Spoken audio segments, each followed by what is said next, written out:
नमस्कार दोस्तों। राजस्थान की झील में आगे हम पढ़ेंगे मीठे पानी की झीलों में राजस्थान की झीलों का पार्ट 3 पढ़ेंगे। मीठे पानी की झील जिसमें चल रही थी, इसमें अपन 3 झील एक साथ करेंगे। वैसे आपको पता है झीलों की नगरी किसे कहते हैं? उदयपुर। उदयपुर को झीलों की नगरी कहते हैं क्योंकि सर्वाधिक झीलें कहां पर है? उदयपुर में है। अब 3 झील एक साथ पढ़ेंगे। पहला है पिछोला झील, और दूसरा है स्वरूप सागर झील, और तीसरा फतेह सागर झील। साथ इसलिए पढ़ेंगे कि तीनों झील आपस में जुड़ी हुई हैं। ये भी क्वेश्चन कई बार पूछा कि इनमें से कौन सी उदयपुर की तीनों झीलें आपस में जुड़ी हुई है? तो पिछोला, स्वरूप सागर और फतेह सागर। तो शुरुआत करते हैं हम पिछोला झील से। किससे झील से शुरुआत करते हैं? पिछोला झील। पिछोला झील का निर्माण एक पिछू पिछू नामक चिड़ीमार बंजारा था, उसने किया था। अपने बेल की याद में किया था। किसकी याद में किया था? अपने बेल की याद में किया था। इसका एक बेल मर गया था, तो देखो बेल मर गया था तो बेल की याद में इतने बड़े झील का निर्माण करवा दिया। और आज तो पता नहीं कौन मर जाता है, लेकिन कुछ नहीं होता है। तो बेल की याद में झील का निर्माण करवाया 14वीं शताब्दी में, लगभग 1387 के आसपास। और इसका पुनः निर्माण करवाया था 1525 में। राणा सांगा ने इसका पुनः निर्माण करवाया था। राजमहलों के पीछे होने के कारण, ये यहां पर मैंने बना रखे हैं, बागोर की हवेली जहां बता रखी है, ये राजमहल है। राजमहलों के पीछे होने के कारण इसे क्या नाम पड़ा? पिछोला झील पड़ा। क्या नाम पड़ा? पिछोला झील। इसके अंदर 2 नदियां आकर गिरती हैं, सिसारमा नदी और बुझाड़ा नदी। कौन सी 2 नदियां आकर गिरती हैं? यह ध्यान रखना, 2 नदियां आकर गिरती हैं, सिसारमा नदी और बुझाड़ा नदी गिरती है। ठीक है। अब इस झील के इधर ऊंचा एक मंदिर है, करणी माता का मंदिर है। बताते हैं कि जब लाखा और हंसाबाई के समय ये करणी माता की जो मूर्ति थी वो कहां से, वो मूर्ति जोधपुर से यहां आ गई थी। तो यहां है पहाड़ी पर मंदिर बना जहां पर रोपवे संचालित है, जो राजस्थान का दूसरा रोपवे। इस झील के किनारे सौर ऊर्जा से संचालित नाव है। ये सूर्य है, इससे चलती है नाव है। तो भारत की या विश्व की प्रथम सौर ऊर्जा संचालित नाव कहां पर है? तो पिछोला झील के किनारे। याद रखना, यहां पर राजमहल है, राजमहलों के अंदर हवेली है जिसे कहते हैं बागोर की हवेली। तो अपने को यह भी याद रखना, बागोर की हवेली कहां पर है? उदयपुर। इस हवेली के अंदर एक पगड़ी रखी हुई है, और पगड़ी पता ही है आपको, राजस्थान के आन बान और शान का प्रतीक किसे कहा जाता है? पगड़ी को कहा जाता है। तो ये पगड़ी रखी है जो विश्व की सबसे बड़ी पगड़ी, विश्व की सबसे बड़ी पगड़ी है।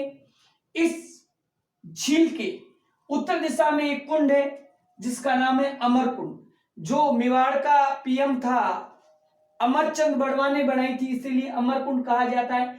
झील के बीचों बीच 2 टापू है, महल है। एक कहते हैं जग मंदिर, दूसरे को कहते हैं जग निवास महल। जग मंदिर का काम शुरू किया था कर्ण सिंह ने, लेकिन इसको पूरा करता जगत सिंह प्रथम। और जग निवास महल का निर्माण किसने करवाया था? जगत सिंह प्रथम ने करवाया था। इसी जग मंदिर के अंदर जब गुजरात अभियान के दौरान शाहजहां, जहांगीर का पुत्र शाहजहां वहां से बीच से भाग जाता है और जहांगीर के विरुद्ध विद्रोह कर देता है, तो वहां से भागकर यहां आकर शरण लेता है। और उसको शरण कौन देता है? कर्ण सिंह। कर्ण सिंह इस जग मंदिर में शाहजहां को शरण देता है। शाहजहां इसी जग मंदिर से प्रेरणा लेता है, और प्रेरणा लेने के बाद राजा बनते ही आगरा में ताजमहल का निर्माण करवाता है अपनी प्रिय रानी बेगम मुमताज महल के याद में। तो क्वेश्चन यहाँ पे ये भी बनता है कि कौन सा महल ताजमहल का अग्रगामी कहा जाता है? तो कौन सा हो गया? जग मंदिर। इसी जग मंदिर के अंदर या इस झील के किनारे जग मंदिर में 40 अंग्रेज अधिकारियों को जब 1857 की क्रांति हुई थी, तो नीमच से विद्रोह करके भागे थे, और डूंगला से छुड़वाकर स्वरूप सिंह यहां लेके गया था, और इनको यहां पर क्या दी थी? शरण दी थी। तो 40 अंग्रेज अधिकारियों को भी शरण यहां पर दी थी, इसी झील के किनारे दी थी, पिछोला झील के किनारे जग मंदिर में दी थी। ठीक है। स्वरूप सिंह, उस समय राजा कौन था क्रांति के समय? स्वरूप सिंह था। अब इस झील के किनारे इधर एक दूध तलाई बनी हुई है, इधर है एक नटनी का चबूतरा। नटनी थी, नटनी का नाम था गलकी, गलकी नटनी थी। दल्लू नटनी आए तो दल्लू नटनी का संबंध जालोर के दुर्ग से, ध्यान रखना। और गलकी नटनी का संबंध आए तो पिछोला झील से, क्योंकि यहाँ का मेवाड़ के महाराणा ने एक बार एक शर्त रखी थी, गलकी नटनी को बोला था कि इस पहाड़ी से लेकर इस पहाड़ी तक रस्सी पर चल के इस झील को पार कर दे, मैं तुम्हें मेवाड़ का राज्य सौंप दूंगा। तो यहां से शुरू होती है ये नटनी, गलकी नटनी यहां से शुरू होती हैं, और यहां से गुजरने के बाद जैसे ही वो झील पार करने लगती हैं तो महाराणा ने सोचा कि राज्य तो गया, तो महाराणा ने अपने सैनिक भेजा कर इस रस्सी को चाकू से क्या कर देता, कटवा देता, जिससे गलकी नटनी गिरती हैं और गिरकर यहाँ मृत्यु हो जाती है। तो यहाँ पर इसका क्या बना हुआ, चबूतरा बना है। तो गलकी नटनी का चबूतरा किस झील के किनारे बना हुआ है, किस झील के किनारे बना हुआ है, तो आ जाएगा पिछोला झील। इसी पिछोला झील के किनारे मंदिर बना हुआ जगदीश मंदिर है, जिसे कहते हैं सपने का बना मंदिर। यहाँ पर राजमहलों में यहाँ पर महल है, जी राजमहलों को और क्या कहा जाता, सिटी पैलेस कहा जाता है, सिटी पैलेस कहा जाता है। और इस राजमहलों का निर्माण किसने कराया था, निर्माण कराया था उदय सिंह ने।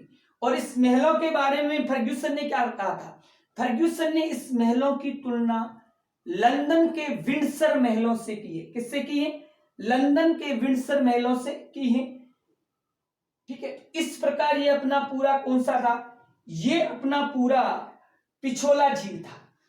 निर्माण पिछू चिड़ीमार बंजारे ने, लेकिन पुनः निर्माण सांगा ने 1527, 14वीं शताब्दी में यानी 1387 के आसपास इसका निर्माण शुरू होता है।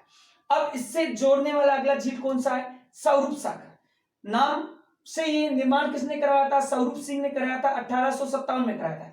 कब कराया था, 1857 में। स्वरूप सिंह के आगे जोड़ने वाला झील कौन सा है, ध्यान रखना, स्वरूप सिंह के आगे जोड़ने वाला झील है फतेह सागर झील। फतेह सागर का प्राचीन नाम था देवली तालाब।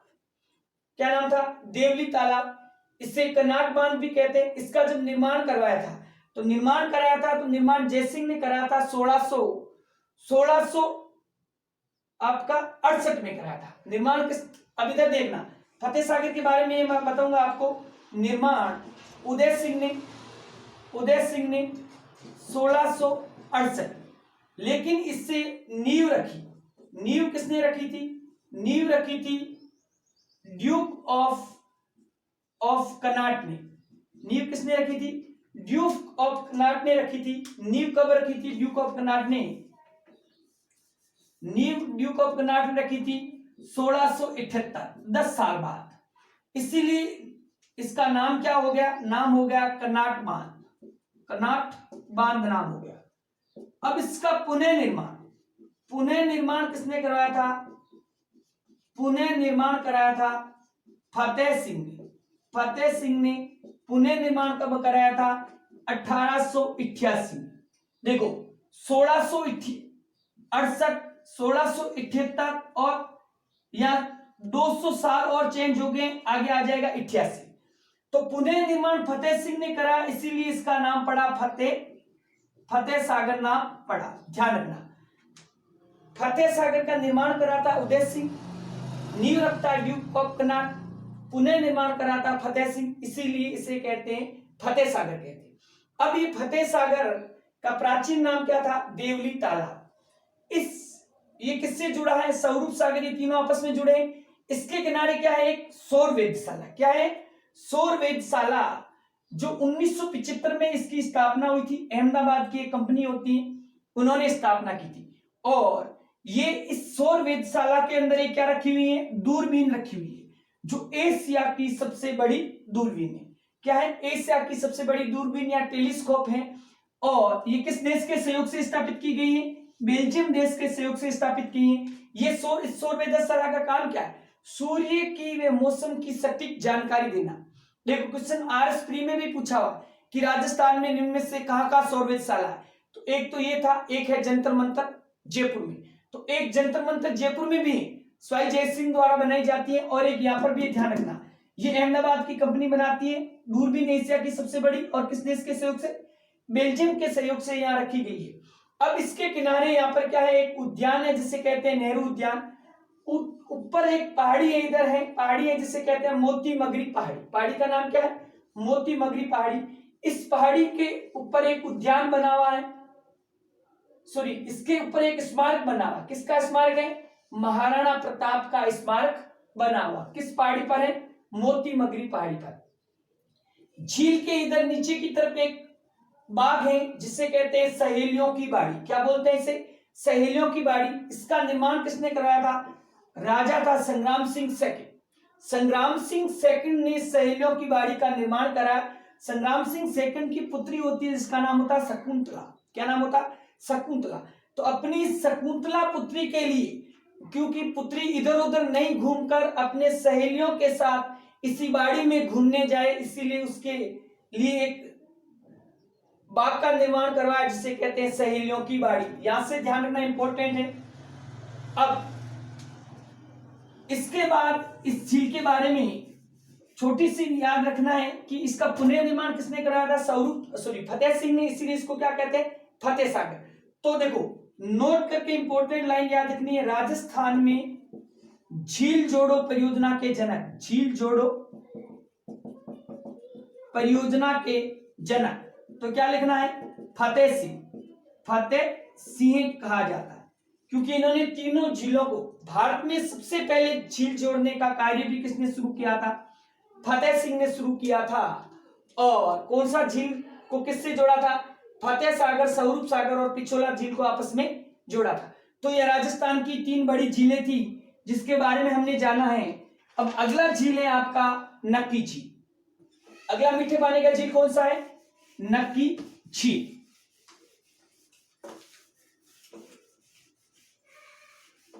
तो नेक्स्ट है नक्की झील। नक्की झील कहां पर है बताओ देखे? ये है आपकी नक्की झील। नक्की झील कहां पर है? नक्की झील है आपका माउंट आबू सिरोही। माउंट आबू कहां पर है? सिरोही में। अब देखो इसका निर्माण कैसे? ये एक ऊंची किस पर्वत पर है? आबू पर्वत पर। ऐसे किस पर है? आबू पर्वत। आबू पर्वत पर है और राजस्थान की क्या है? आबू पर्वत पर है 1200 मीटर ऊंचाई पर। और राजस्थान की क्या है? राजस्थान की सबसे ऊंची झील, सबसे ऊंची झील कितनी ऊंची है? 1200 मीटर। निर्माण किससे हुआ इसका? निर्माण क्रेटर, एक तो क्रेटर निर्मित झील है, मैंने बताया था आपको पहले। लेकिन 2 बातें आती है निर्माण के लिए। निर्माण में पहली बात तो आती है क्रेटर निर्मित, दूसरी है निर्माण देवताओं ने करवाया। किसने करवाया? देवताओं ने। कैसे करवाया? नाखूनों से। देवताओं ने नाखूनों से किया निर्माण, देवता ने नाखूनों से किया और क्रेटर निर्मित झील है। ठीक है। इसी झील की किनारे, जो झील की किनारा है इसको कहते हैं पाल। किनारे को क्या कहते हैं? पाल। पाल पर क्या किया जाता है? लूर नृत्य। लूर नृत्य प्रसिद्ध है। और किस जाति द्वारा? लूर ये घूमर का रूप है। घूमर है, मैंने बताया था, ये ग्रास्या जाति, ग्रास्या जाति द्वारा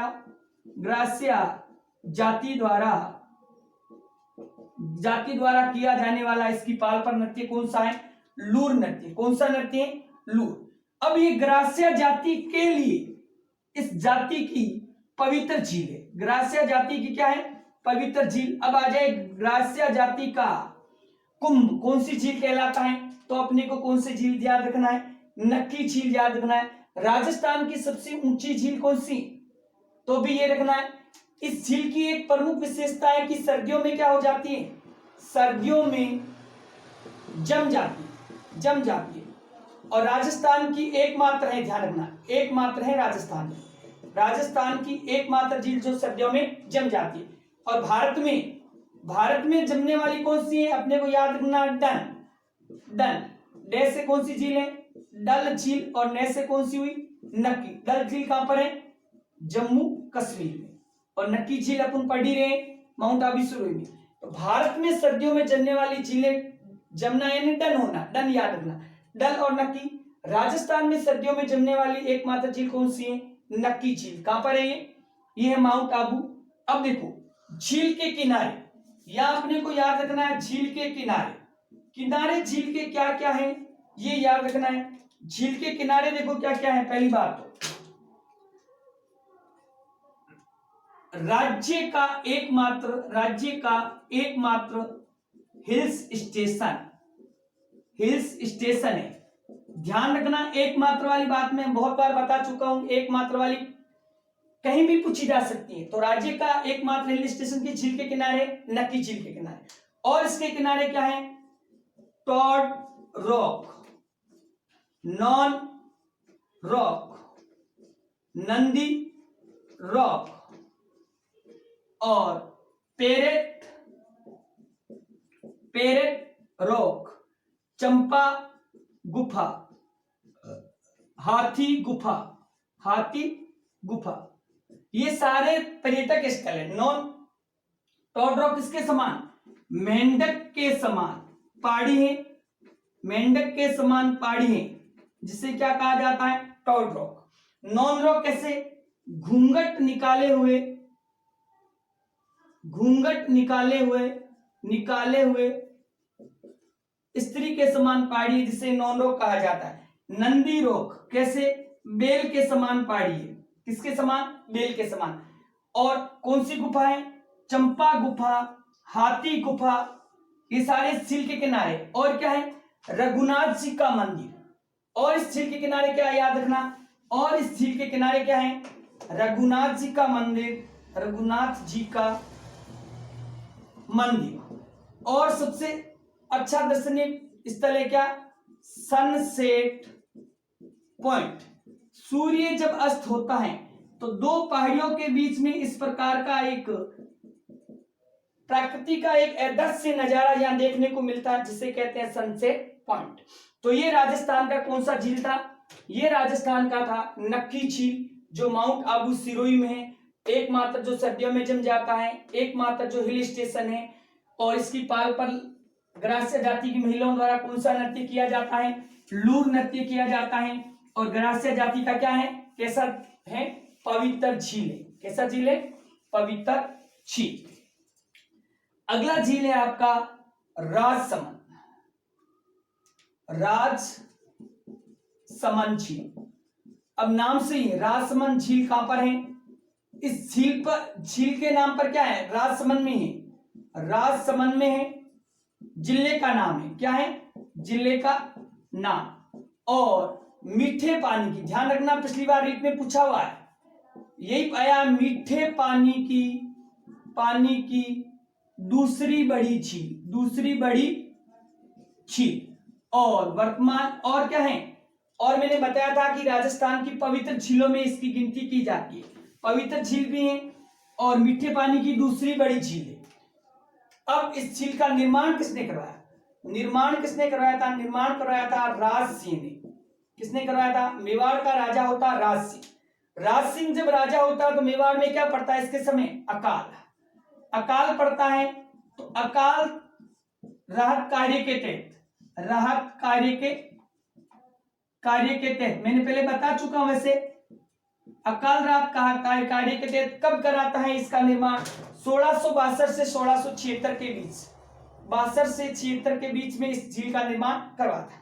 अब देखो इस झील के बारे में एक किंवदंती प्रचलित है कि राज सिंह क्या करता है, अकाल पड़ जाता है तो जनता को सीधा जनता को फरमान देता है कि आपके पास खाने के लिए अनाज नहीं है तो आप सीधे मेरे पास आइए और यहाँ पर काम करिए। जैसे अभी चल रहा ना मनरेगा, इसके तहत भाई आप इस झील का निर्माण करो, मैं आपको दोनों टाइम क्या खिलाता रहूंगा, भोजन अन्न खिलाता रहूंगा। ठीक है, तो अब जनता राज सिंह के पास झील का निर्माण खोदती है और झील का निर्माण करती रहती है, काम चलता रहता है। लेकिन होता है कि जो उत्तरी भाग है, ये झील का उत्तरी भाग, इसको क्या कहते हैं, नो चौकी पाल कहते हैं। ठीक है, अब उत्तरी भाग का जब काम हो रहा था तब जनता पूरे दिन इस काम को करे, रात्रि में ये पूरा बिखर जाता था, फिर ध्वस्त हो जाता था। ये प्रक्रिया 6 महीने तक चली। तो राज सिंह बड़ी चिंता में था कि अनाज, जो अन्न भंडार है राजकोष का, वो खाली हो रहा है और काम कुछ भी नहीं हो रहा है। क्योंकि अकाल रात के तहत उसको काम कराना था, अनाज खिलाना था, काम कुछ भी नहीं हो रहा था, चिंता में मग्न, चिंता में रहता है। तो चिंता में रात्रि में उसको नींद नहीं आती है। तो एक रात में राज सिंह को क्या आता है, स्वप्न आता है। स्वप्न आता है, सपने में उसे क्या दिखाई देती है, देवी दिखाई देती है। देवी दिखाई देती, देवी अपने हाथ में जोत लिए हुए दिखाई देती हैं। और वो देवी क्या थी, वो देवी थी यहाँ पर देवी का मंदिर। कौन सी देवी का मंदिर है, घेर माता। घेर माता या इसे कहते हैं घेवर माता। ये घेवर माता देवी दिखाई देती है, घेर माता दिखाई देती है। और राज सिंह को कहती हैं कि आप उस भाग के फलानी जगह पर जाकर खोदना, कल से वहां काम करना, वहां पर एक क्या निकलेगी, मूर्ति निकलेगी। क्या निकलेगी, मूर्ति निकलेगी। उस मूर्ति के आशीर्वाद लेकर काम शुरू करना, आपका काम सफल हो जाएगा। तो राज सिंह को यह बात हजम नहीं हुई। सुबह जल्दी उठता है और झील के किनारे उत्तरी भाग पर जाता है। जो जगह उसको सपने में दिखी वहां फावड़ा चलाता है। तो वहां पर इस जगह पर देवी की क्या निकलती है, मूर्ति निकलती है। मूर्ति निकलती है, स्वतः ही निकलती है। और वो मूर्ति किस देवी की होती है, घेर माता। घेर माता का आशीर्वाद लेता है और फिर इस झील का निर्माण कराता है और झील के निर्माण का कार्य संपन्न कराता है। अब इसको नौ चौकी पाल कहते हैं। उत्तरी भाग को क्या कहते हैं, नौ चौकी पाल। अब नौ चौकी पाल उत्तरी भाग को क्यों कहते हैं, देखो इसीलिए कहते हैं क्योंकि यहां पर क्या है, इसके अंदर पार्श्व भाग में जाने के लिए क्या बनी हुई है, अंदर जाने हेतु सीढ़ियां बनी हुई है। सीढ़ियां बनी है, देखो ये अंदर जाने के लिए ये सीढ़ियां बनी है। अब इस सीढ़ियों की क्या विशेषता है, सीढ़ियों की विशेषता है कि ये विशेषता है कि इसकी लंबाई 9 इंच, चौड़ाई 9 इंच, ऊंचाई 9 इंच, और क्या है, और इसमें 9 लाइन में 9 शब्दों में मेवाड़ का इतिहास लिखा हुआ है। ध्यान रखना, इसीलिए इसका नाम पड़ा नौ चौकी पाल। यानी यहां पर अंदर जाने के लिए क्या बनी हुई है, सीढ़ियां बनी हुई है। और सीढ़ियों की लंबाई 9 इंच, चौड़ाई 9 इंच, ऊंचाई 9 इंच, और 9 लाइनों में 9 शब्दों में मेवाड़ का क्या लिखा हुआ है, इतिहास लिखा हुआ है। और इस इतिहास को क्या कहा जाता है, इसे कहते हैं सफेद संगमरमर, इसे कहते हैं राजसिंह प्रशस्ति कहते हैं। क्या कहते हैं, राजसिंह प्रशस्ति कहते हैं। अब इस राजसिंह प्रशस्ति के लेखक कौन है, लेखक है मधु भट्ट तेलंग।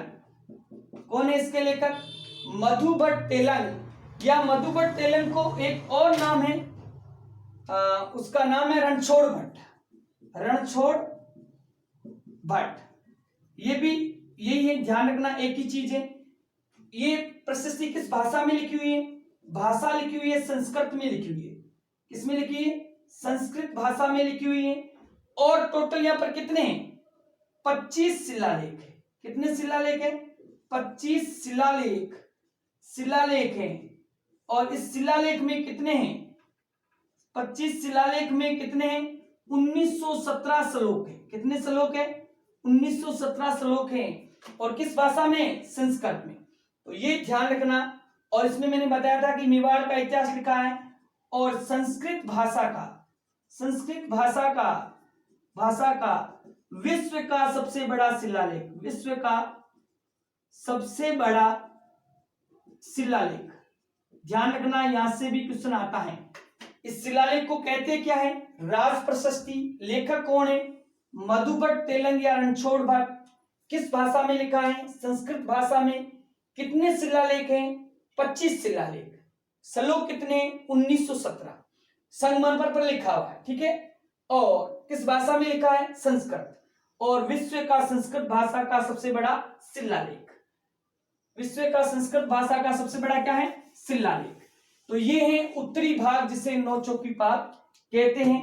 अब देखो, अब इसके किनारे और क्या है? इस झील के किनारे किनारे हैं, अन्नकूट महोत्सव का आयोजन किया जाता है, महोत्सव का आयोजन होता है। दीपावली के दूसरे दिन यहाँ पर अन्नकूट महोत्सव का आयोजन होता है। द्वारकाधीश का मंदिर, और क्या है? द्वारिकाधीश का मंदिर, धीश का मंदिर। और ये मंदिर किस संप्रदाय से संबंधित है? वल्लभ संप्रदाय से संबंधित, संप्रदाय से संबंधित। ध्यान रखना, किस संप्रदाय से? वल्लभ संप्रदाय के संबंधित है।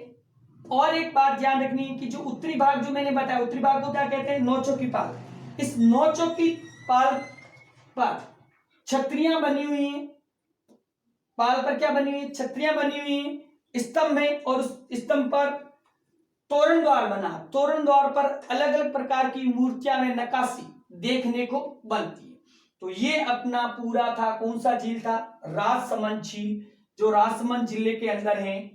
और यहां पता है आपको किसका? श्रीनाथ जी का मंदिर भी है, वो भी मूर्ति मंदिर की स्थापना किसने करवाई थी? राज सिंह ने करवाई थी। कहां पर है? उदयपुर में। निर्माण किसने करवाया था? जय सिंह ने करवाया था 1685 से 91 के बीच में। उपनाम इसका क्या है? ढेबर झील। क्या नाम है? ढेबर झील। अब ये भारत की, मैंने पहले बताया था, भारत की मीठे पानी की सबसे बड़ी कृत्रिम झील तो कौन सी आ जाएगी? जयसमंद। लेकिन राजस्थान की सबसे बड़ी मीठे पानी की झील आए तो भी यही है। मीठे राजस्थान की सबसे बड़ी कृत्रिम झील आए तो भी यही, कौन सी है? अब इसका उद्गम इसमें किस नदी पर करवाया था इन्होंने? गोमती नदी है, इस पर बांध बनाकर इस झील का निर्माण करवाया। और इस गोमती नदी का उद्गम कहां से होता है? ढेबर दर्रे, ढेबर नामक एक दर्रा है, इसके पास से होता है। इसीलिए इस झील का उपनाम क्या है? ढेबर झील कहा जाता है। इस झील के बीचों बीच 7 टापू बने हुए। कितने टापू बने हुए? 7 टापू। बड़े का नाम है बाबा का भागड़ा, और छोटे का नाम क्या है? प्यारी। यहां से क्वेश्चन आता है कि किस झील के अंदर 7 बड़े टापू बने हैं, बड़े टापू को क्या कहा जाता है, छोटे को क्या कहा जाता है? तो बड़े को बाबा का भागड़ा और छोटे को क्या कहा जाता है? प्यारी कहा जाता है। अब इस झील के इस टापुओं पर क्या है? आदिवासी लोग निवास करते हैं। तो उनके द्वारा जो खेती की जाती है, तो सिंचाई हेतु दो क्या निकाली गई? नहरें। दो नहरें निकाली गई, एक है भटिया भाट नहर, दूसरी श्याम नहर। और इन टापुओं पर वर्तमान में क्या? आइसलैंड रिसोर्ट होटलें संचालित है। अब देखो, झील के किनारे क्या है? झील के किनारे एक नर्मदेश्वर महादेव मंदिर बना हुआ है। इस मंदिर का निर्माण भी जयसिंह ने करवाया था। और ओदिया है। ओदिया क्या होते हैं? ओदिया अवलोकन स्तंभों को कहा जाता है। किसको कहा जाता है? अवलोकन स्तंभ। प्राचीन काल में राजा जब आखेट खेलने के लिए जाते थे, तो पानी के स्रोत के किनारे अपने जंगली जंतुओं से बचने के लिए, जानवरों से बचने के लिए क्या करते थे कि पत्थर का एक स्तंभ बनाते थे, जिसके ऊपर वो मुस्तैद खड़े रहते थे शिकार के ताक में। तो उसे कहा जाता ओदिया, यानी अवलोकन स्तंभ। और इसमें क्या पाए जाते हैं? इस झील में सर्वाधिक जलीय जीव पाए जाते हैं। इंपॉर्टेंट लाइन है, ध्यान रखना। इसीलिए इसका उपनाम क्या हुआ? जलचरों की बस्ती कहा जाता है। क्या कहा जाता है? जलचरों की बस्ती कहा जाता है। और इसके किनारे क्या है? जयसमंद। इसी झील के नाम से जयसमंद अभ्यारण्य भी यही है, अभी वर्तमान में इसको घोषित किया है। और एक आप बात ध्यान रखना कि किस झील के किनारे, उदयपुर में किस झील के किनारे रूठी रानी का महल है? तो रूठी रानी का महल आएगा तो पिछोला झील याद रखना है, ठीक है। इसके अंदर नदियां गिरती है। मेन तो गोमती नदी पर बांध बनाकर इन्होंने निर्माण करा है, लेकिन दो और नदियां गिरती है, झावेरी नदी और केलवा नदी। कौन सी नदियां गिरती है? झावेरी नदी और केलवा नदी। तो इस प्रकार ये अपना हुआ, कौन सा झील हुआ? ये अपना हुआ जयसमंद झील हुआ। कौन सा झील हुआ? जयसमंद। अगला नेक्स्ट झील है वो आपका है मोती झील। नेक्स्ट झील का नाम है आपका मोती झील। मोती झील। मोती झील कहां पर है? भरतपुर। कहां पर है? भरतपुर। इसीलिए उपनाम है इसका। उपनाम क्या है? भरतपुर की लाइफ लाइन। भरतपुर की लाइफ लाइन। लाइफ लाइन का है, कहते हैं। भरतपुर की जीवन रेखा कहा जाता है, कौन सी झील को कहा जाता है भरतपुर की जीवन रेखा? मोती झील को कहा जाता है। अब देखो मोती झील, यहां पर एक नदी निकलती है रूपरेल नदी। कौन सी है? रूपरेल नदी। रूपारेल अलग है, रूपनगढ़ अलग है और रूपरेल नदी अलग है, ठीक है। रूपरेल नदी निकलती है। इस नदी के ऊपर बांध बनाकर, इस नदी का पानी किसमें गिरता है?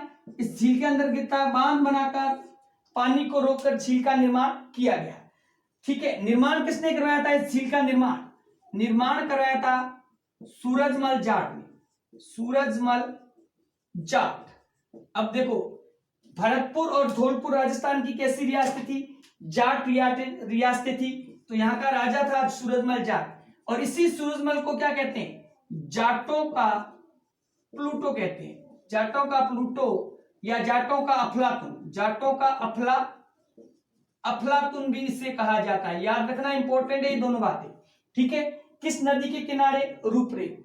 क्या कहते हैं इसे? भरतपुर की लाइफलाइन। अब देखो यहां पर अपना है भरतपुर का दुर्ग है विशाल, जिसे अजयगढ़ कहा जाता है, जिसे कोई जीत नहीं सका था। यह है कौन सा दुर्ग है? लोहागढ़। लोहागढ़ दुर्ग है। इस दुर्ग के किनारे क्या है? ऊंची दीवार। यह है ऊंची दीवार है। इस दीवार के एक और ऊंची दीवार है, ये भी क्या है? ऊंची दीवार। इस दीवार के अंदर क्या भरी हुई है? काली चिकनी मिट्टी भरी है, काली चिकनी मिट्टी भरी है। इस दीवार के चारों ओर क्या है? ये गहरी खाई। क्या है ये? गहरी खाई। इस गहरी खाई के अंदर इस झील का क्या किया जाता है? सुजान गंगा नहर निकालकर, सुजान गंगा नहर निकालकर, नहर द्वारा पानी छोड़ा जाता है, पानी छोड़ा जाता है। यानी इस अजयगढ़ इसीलिए कहा जाता है कि इसको कोई जीत नहीं सका।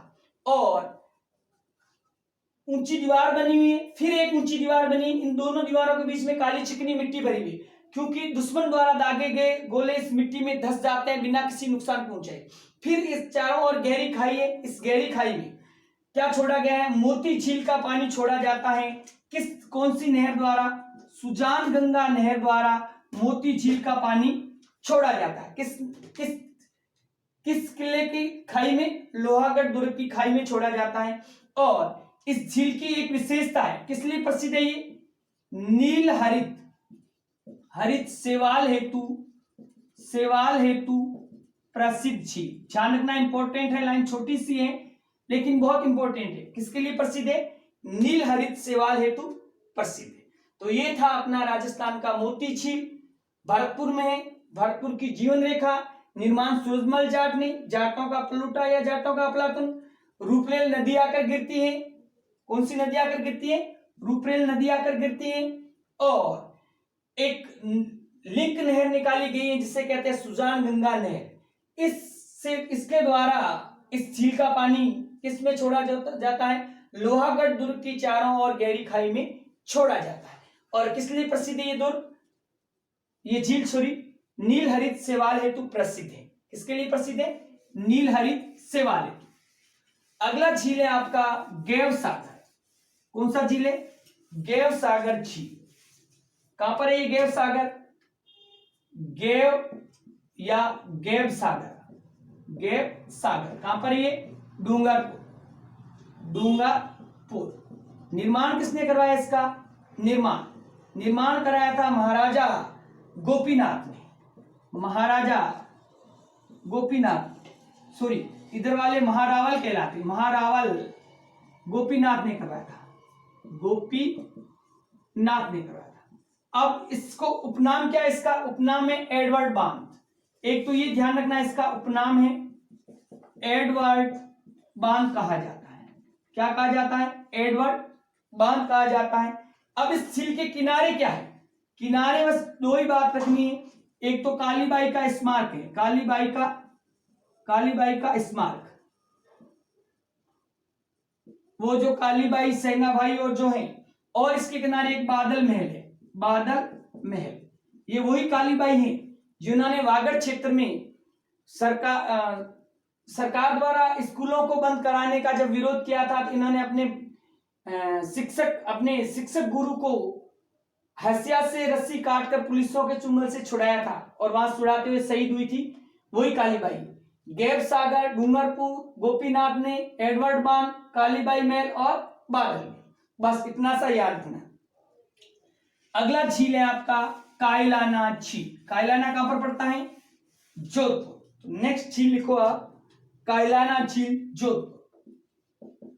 कायलाना झील कहां पर है? जोधपुर। जोधपुर। और जोधपुर का सबसे बड़ा झील, सबसे बड़ा झील जोधपुर का सबसे बड़ा है, ध्यान रखना, ना कि राजस्थान का है। जोधपुर का सबसे बड़ा झील है। ये कैसा झील है? प्राकृतिक निर्मित झील। प्राकृतिक निर्मित झील, निर्मित झील है ये। कहां पर है? जोधपुर में।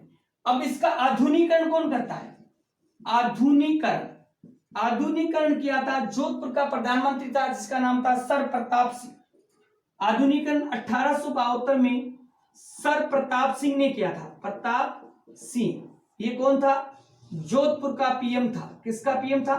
जोधपुर का प्रधानमंत्री था, सर प्रताप सिंह ने किया। इसीलिए इसका उपनाम क्या हुआ? उपनाम हुआ प्रताप सागर बांध, प्रताप सागर झील। प्रताप सागर झील हो गया। अब देखो इस झील के किनारे क्या है? झील के किनारे यहां से लाइनें याद रखनी है, क्वेश्चन यहां से आता है। और इस झील के किनारे वाला तो बहुत इंपॉर्टेंट है। भारत का प्रथम मारू वानस्पतिक पार्क, वानस्पतिक उद्यान है। बहुत इंपॉर्टेंट लाइन है, ध्यान रखना, क्योंकि भारत का प्रथम है, भारत का प्रथम मारू वानस्पतिक उद्यान है।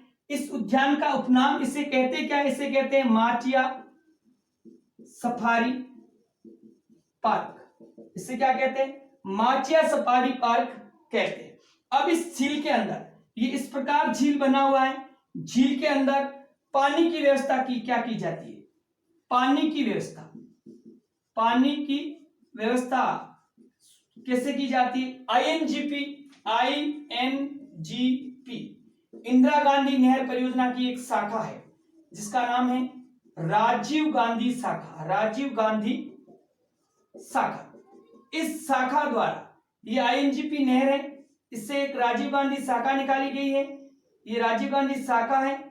इस शाखा द्वारा इसमें क्या किया जाता है? पानी छोड़ा जाता है, पानी छोड़ा जाता है। ये राजीव गांधी शाखा, इसकी क्या है? एक लिफ्ट नहर है। क्या है? लिफ्ट नहर, यानी राजीव गांधी लिफ्ट नहर, जिसके द्वारा इसके अंदर पानी की व्यवस्था की जाती है। तो ये था हमारा कौन सा झील था? कायलाना झील। कायलाना झील कहां पर है? कायलाना झील कहां पर है? जोधपुर में। और जोधपुर की सबसे बड़ी झील है, प्राकृतिक झील है, लेकिन आधुनिकीकरण कौन करता है? सर प्रताप सिंह। जोधपुर का प्रधानमंत्री होता है, इसीलिए इसका उपनाम क्या हो गया? प्रताप सागर झील। भारत का प्रथम क्या लगाया? मारू वानस्पतिक उद्यान, जिसे कहते हैं माचिया सफारी पार्क। और पानी की व्यवस्था आईएनजीपी की शाखा कौन सी है? राजीव गांधी लिफ्ट नहर शाखा से पानी की व्यवस्था की जाती है। तो ये अपने हुए राजस्थान के प्रमुख झील। इसके बाद में है अगली झील है नारायण सागर झील। नारायण सागर झील कहां पर है? ये नारायण सागर झील है अजमेर में, अजमेर में है। और इसे कहते हैं अजमेर की जीवन रेखा, जीवन रेखा। अजमेर